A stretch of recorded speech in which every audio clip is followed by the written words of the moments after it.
नमस्कार, स्वागत है आप सभी का हिस्ट्री 360 चैनल में। मैं रवि कुलरिया, हिस्ट्री लेक्चर राजस्थान से।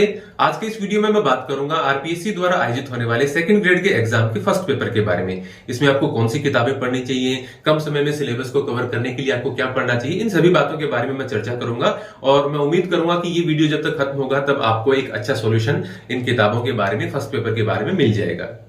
सबसे पहले हम बात करते हैं geographical, historical, cultural and general knowledge of Rajasthan. सबसे पहले राजस्थान वाला ये पोर्शन है। इसमें राजस्थान के भूगोल के बारे में, राजस्थान के इतिहास और कला संस्कृति के बारे में और राजस्थान की जो राज व्यवस्था, पॉलिटी वगैरह है, इसके बारे में चर्चा करेंगे। देखिए, राजस्थान के भूगोल के लिए आपको हरिमोहन सक्सेना की किताब काफी बेहतर लगेगी। जो विद्यार्थी, बहुत सारे विद्यार्थी पढ़ते भी रहे होंगे इसको और काफी आसान है समझने में, तो हरिमोहन सक्सेना की किताब काफी बेहतर है और इसके लिए आप इसको पढ़ सकते हैं। राजस्थान के इतिहास, कला और संस्कृति की यदि मैं बात करूं तो सारे टॉपिक्स जिसमें आपको मिल जाए और काफी बेहतर तरीके से मिल जाए और थोड़ी सी गंभीर तरीके के अभ्यर्थी पूरी तैयारी हो जाए, मतलब टॉपिक को थोड़ा सा डेप्थ में पढ़ने के लिए आप राज पैनोरमा की किताब पढ़ सकते हैं। जो राज पैनोरमा की इतिहास, कला और संस्कृति की किताब आती है, बहुत अच्छी किताब है और उसके साथ आप जा सकते हैं। थोड़ी सी आपको टफ लगेगी, लेकिन कुछ टॉपिक्स जिनमें से क्वेश्चन ज्यादा आने की संभावना होती है उनके लिए आपको थोड़ा सा टफ पढ़ लेना चाहिए। लेकिन इसके अलावा यदि आप हुकुमचंद जैन की किताब पढ़ रहे हैं, जैन और माली वाली किताब है, और उसके साथ में ये जो शर्मा और पावा की इतिहास आती है और जयसिंह नीरज की जो संस्कृति वगैरह की किताब आती है, अवनी की संस्कृति आती है, इन किताबों को पहले से विद्यार्थी पढ़ रहे हैं। इनके नाम मैं इसलिए ले रहा हूं कि कई विद्यार्थी फिर आज सोचेंगे, फिर मुझे कमेंट करेंगे कि सर हम तो वो पढ़ रहे हैं। कोई ज्यादा आपको घबराने की आवश्यकता नहीं है, वो सब अच्छी किताबें हैं। मैं आपको एक सोल्यूशन बता रहा हूं कि जो आपको थोड़ी सी इन डेप्थ बढ़िया तरीके से आपकी तैयारी हो जाएगी, तो आप उसके लिए राज पैनोरमा की किताब पढ़ सकते हैं। ये मेरा ओपिनियन है, ऐसा नहीं कि जो मैं किताबें करूं आप अपनी किताबें साइड में कर दें और दूसरी किताब लें, ऐसा कुछ नहीं है। बहुत से विद्यार्थियों को, जैसे मैं कई बार इतिहास की किताबों की बहुत रिव्यू करता हूं और बाद में पर्सनली जब विद्यार्थी मेरे से बात करते हैं तो वो कहते हैं कि सर आपने वो किताब बताई थी, मैं वो पढ़ रहा हूं। तो मैं उसको कहता हूं, क्योंकि कई विद्यार्थी ऐसे हैं जिन्होंने पिछली भर्ती परीक्षा में भी वो पढ़ी थी, तो उनको ये कहता हूं कि थोड़ा बहुत आप मैटर ऐड वगैरह कर लीजिए, लेकिन आप वही किताब पढ़िए जो आप पढ़ रहे हैं, क्योंकि विद्यार्थी फैमिलियर हो जाते हैं, उनको उन किताबों के पेज नजर आने लग जाते हैं। तो आपको बहुत ज्यादा चेंज करने की आवश्यकता नहीं है, आप थोड़ा सुन लीजिए कि मैं क्या बता रहा हूं। फिर इसके बाद में राजस्थान की कला और संस्कृति की ये बात हो गई।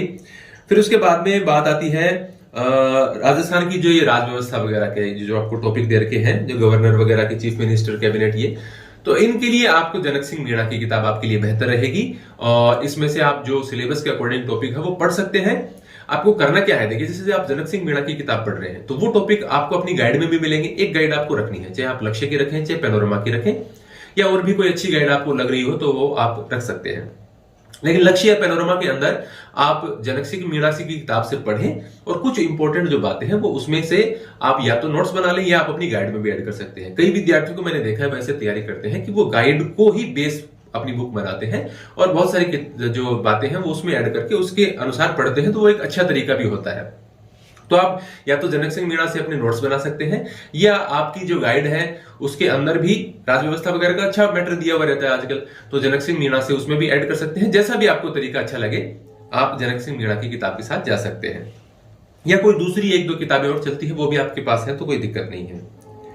फिर इसके बाद में बात आती है करंट अफेयर्स ऑफ राजस्थान की। इसके लिए आप जो भी मूमल या क्रोनोलॉजी या जो भी एक दो और भी आती है उनमें से कोई भी आप ये मासिक द्वैमासिक आते हैं वो पढ़ते रहे, लेकिन मेरा आपको सजेशन ये रहेगा कि सुबह आप अखबार जरूर पढ़ें। उस अखबार में जो भी बढ़िया बातें हैं, जो भी क्वेश्चन बन रहे हैं, वो क्वेश्चन आप कहीं पर नोट करें अपनी एक डायरी में। मैं तो हमेशा पहले ऐसे ही करता था, बहुत से विद्यार्थी ऐसे करते हैं। तो उससे क्या है कि आपकी यदि खबर पड़ी हुई है तो आप जब करंट का रिवीजन करेंगे तो वो आपके लिए आसान होगा। जिस मुद्दे को आप जानते हैं उस मुद्दे के बारे में क्वेश्चन पढ़ने पर याद ज्यादा रहते हैं। तो मैं ये नहीं कह रहा कि खबर लिखें आप, उसमें से जो क्वेश्चन बन रहे हैं वो इंपॉर्टेंट बातें रोजाना 5 मिनट का समय निकाल के, अखबार तो आप पढ़ते ही हैं, उसमें से आप नोट कर लें और फिर ये जो मासिक द्वैमासिक किताबें आती हैं वो पढ़ते रहें। फिर बात आती है general knowledge of world and India. अब ये देखिए काफी बड़ा टॉपिक है वैसे देखा जाए तो, क्योंकि इसमें आपको भूगोल भी देखना है, इसके अंदर आपको राजनीति विज्ञान भी देखना है, इसके अंदर आपको इतिहास भी देखना है, तो काफी ज्यादा है। और इसके लिए अलग अलग किताबों की बात करें तो जैसे बहुत सारे विद्यार्थी बर्नवाल, महेश कुमार बर्नवाल वाली भूगोल की किताब पढ़ते हैं, बहुत अच्छी किताब है, किताब में कोई कमी नहीं है। इसके अलावा राजनीति विज्ञान के लिए परीक्षा वाणी की किताब पढ़ते हैं, या कहीं कहीं आपको जो भारत की राज व्यवस्था एम लक्ष्मीकांत वाली किताब आती है, वो भी विद्यार्थियों ने कहा था कि सर वो पढ़ रहे थे, वो बहुत बड़ी किताब है। हालांकि आपके टॉपिक्स उसमें से कम ही है, लेकिन इतना आपको ज्यादा नहीं जाना है।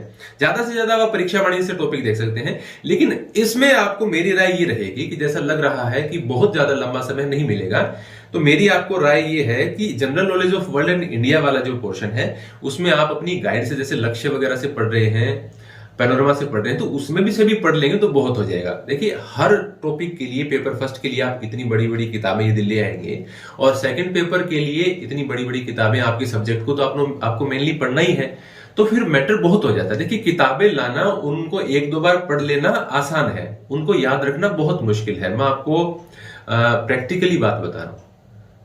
किताबें तो आप ले आएंगे, आप मेरा वीडियो देख के ले आएंगे, किसी दूसरे का वीडियो देख के ले आएंगे, किताबें दुकान पे बहुत मिलती हैं, आप ले आएंगे, लेकिन आप ये सोच के देखिए कि क्या आपको इतना मैटर याद रह जाएगा? क्या नहीं रहता, नहीं है ना। कभी भी एग्जाम में होने का कारण कठिन प्रश्न नहीं होते। कठिन प्रश्न भले ही आपकी किताबें जो आपने छोटा मैटर सिलेक्ट किया है उसमें से भले ही प्रश्न कम आए, लेकिन यदि आप प्रश्न को भूलेंगे नहीं ज्यादा, तो आपका सिलेक्शन 101% हो जाएगा।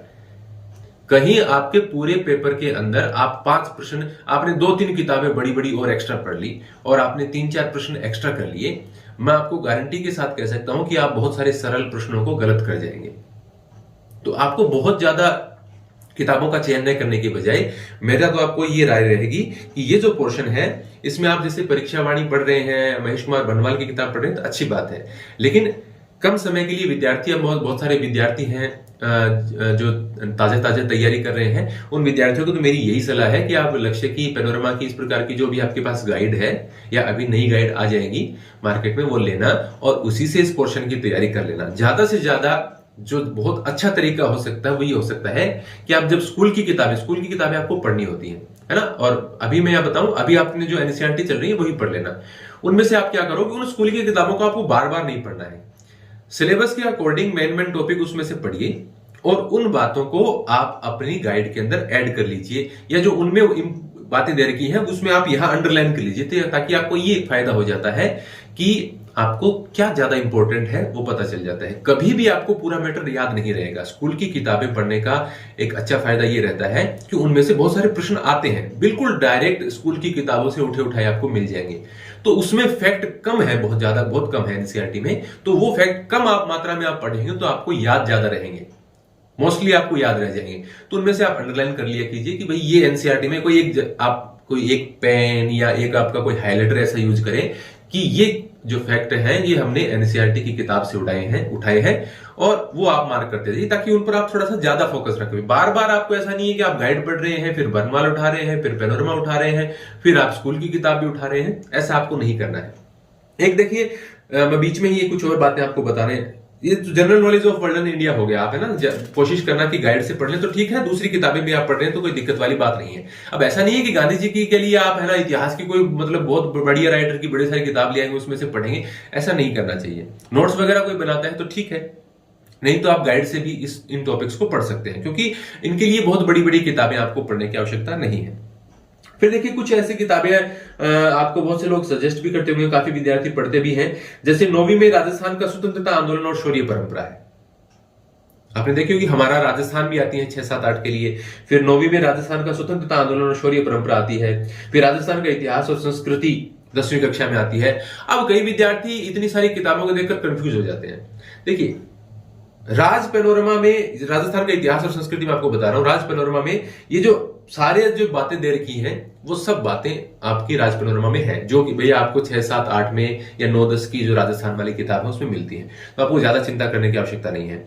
लेकिन राज पैनोरमा में मैटर थोड़ा सा ज्यादा है, याद रहना मुश्किल हो जाता है, तो आप क्या करें, इनमें से छोटे छोटे नोट्स बना लें। देखिए, बहुत ज्यादा नहीं है। 9वीं का जो राजस्थान का स्वतंत्रता आंदोलन और शौर्य परंपरा है उसमें तीसरा, चौथा, 5वां और 6ठा 4 ही पाठ आपके काम के हैं, और बिल्कुल आसान है, छोटी छोटी किताबें हैं, वो बिल्कुल आसान है, वो आप देख सकते हैं। 10वीं का जो राजस्थान का इतिहास और संस्कृति किताब है वो बढ़िया किताब है ना, और उसमें शॉर्ट में सब कुछ दे रखा है और ज्यादातर क्वेश्चन उसमें से उठाए भी जाते हैं। तो वो किताब, आप ऐसा नहीं है कि वो मैटर आपके पास है नहीं, आपकी गाइड में भी है मोस्टली, और राज पैनोरमा में तो खैर है ही, यदि आप वो पढ़ते हैं आपकी दूसरी किताबों में लगभग मिल जाता है। लेकिन जैसे आप आहड़, बागोर, गणेश्वर, कालीबंगा 4 सभ्यताओं के आपके नाम है, तो वो 4 सभ्यताएं आपके 10वीं वाले में भी दे रखी हैं। चैप्टर नंबर 1 या 2 में है, अभी मुझे याद नहीं है, और वो आपके शायद एक छठी वाली किताब में भी दे रखी है। तो छठी और जो 10वीं वाली है बिल्कुल सेम नहीं है, दो चार बातें आपको छठी वाले में अलग भी मिल जाती हैं। तो आपको बार बार उन किताबों को नहीं पढ़ना है। आपकी जो भी किताब है, अभी मैंने आपको बताया ना, मैं तरीका बता रहा हूं आपको पढ़ने का। जैसे आपने छठी वाली में से और 10वीं वाली किताब पीडीएफ मिल जाएंगी, खरीदने की भी आवश्यकता नहीं है, बोर्ड की वेबसाइट पर है। आप मुझे टेलीग्राम पे कहेंगे तो मैं भी आपको भेज दूंगा। तो उन किताबों से ये टॉपिक्स देखें।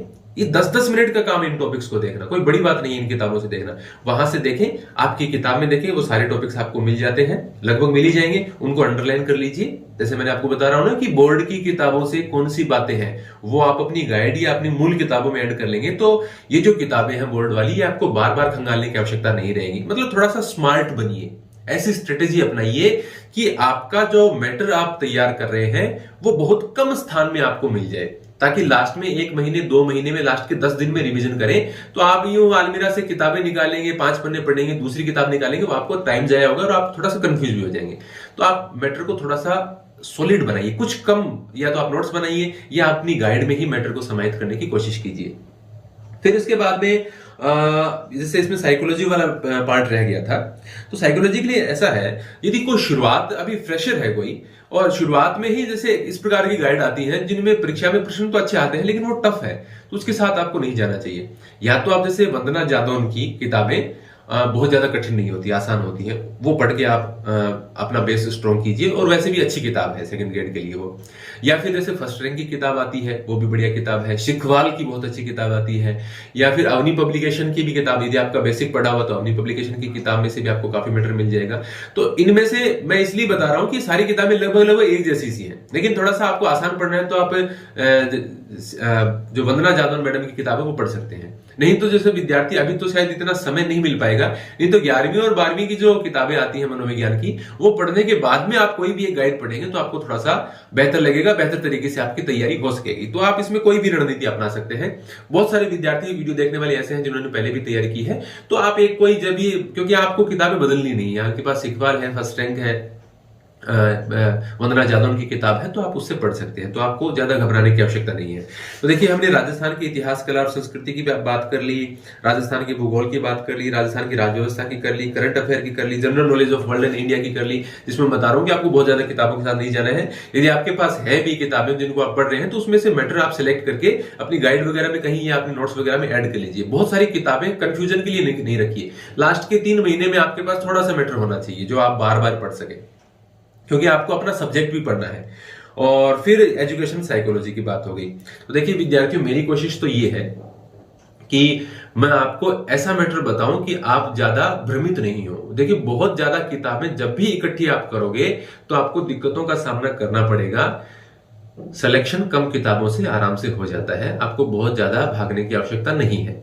और मैं जब इस प्रकार की वीडियो बनाता हूं तो आप सोच भी नहीं सकते मुझे किन परेशानियों का कई बार सामना करना पड़ता है, क्योंकि एक ही जो बात है, किसी के इतिहास की, भूगोल की किताबें, तो कई, जैसे गाइड का नाम ले लें तो कोई दूसरा कह दे मेरी गाइड का सर आपने नाम नहीं लिया, अब क्या बताएं। देखो, ये समस्याएं हैं, लेकिन फिर भी मेरी कोशिश ये रहती है कि मैं थोड़ा सा दबाव मुक्त रहूं। फोन में ज्यादातर अपना बंद रखता हूं इसीलिए आजकल। तो आप इन किताबों के साथ तैयारी करें।